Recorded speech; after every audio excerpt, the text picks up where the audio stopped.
Hi guys! Magandang buhay!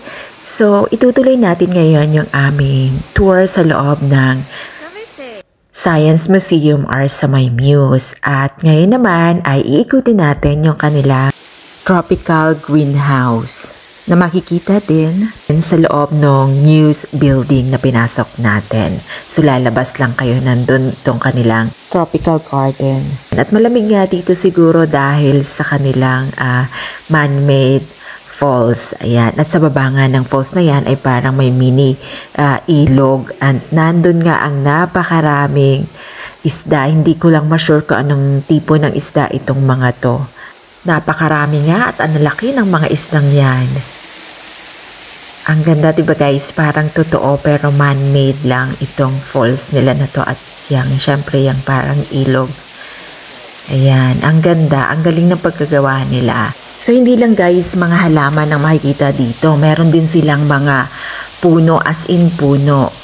Actually, lumabas kami ng second floor ng pinaka main building, tapos itong kanilang botanical garden ay parang paakyat siya hanggang sa third floor. So parang dire-diretso siya pero may hagdan din. And naka-glass ceiling siya at ayan nga nagpa-picture ako kay Habi.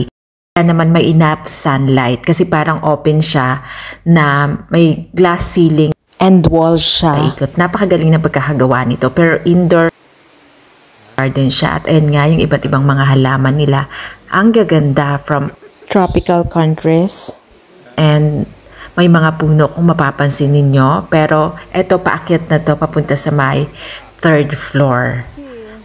And yan, ang may enough sunlight dahil nga glass ang wall. Parang mini mountain pa sila na nilagay na design. Eto paakyat na ako nito papunta sa third floor. Ayun, may hagdan din pababa.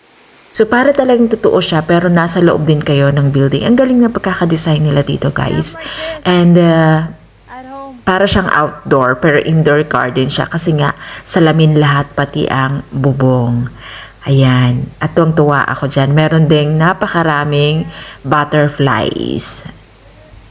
Merong chart doon kung saan nakalagay yung mga butterflies, bees, bugs. Ayan. May mga names din sila. Ayan. May mga IDs. And tuwang-tuwa nga ako dito kasi hindi ko alam kung anong halaman ito. Napaka-rare niya. Para siyang vine pero napakalaki niya at hindi ko makita ang ID niya, hinahanap ko. So kung alam niyo guys kung anong fruit ba ito or vegetables, paki-comment naman sa my comment section para alaman ko din. At napakalaki niya, mas malaki siya sa palad ko. Malaki siya. Ngayon lang ako nakakita nung ganito. Ayan. So if you know this plant or fruit, please comment down below. So yan lang muna for today guys. Itutuloy natin bukas. Thanks for watching. God bless.